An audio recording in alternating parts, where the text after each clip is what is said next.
Hi,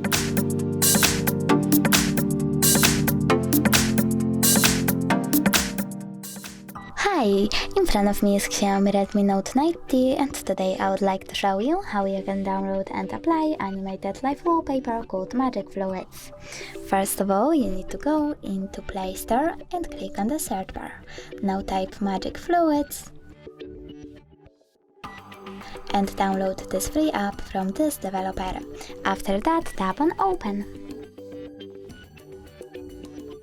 Now click on those three lines at the bottom right corner, select Settings and click I accept. Then you can adjust your wallpaper however you want to. When you're done, click at the top right corner and bottom one again, but this time select Set as Live Wallpaper, click on Set Wallpaper and pick Home Screen or Home Screen and Lock Screen by clicking on one of the options. So now when I go back, I can set my wallpaper has changed.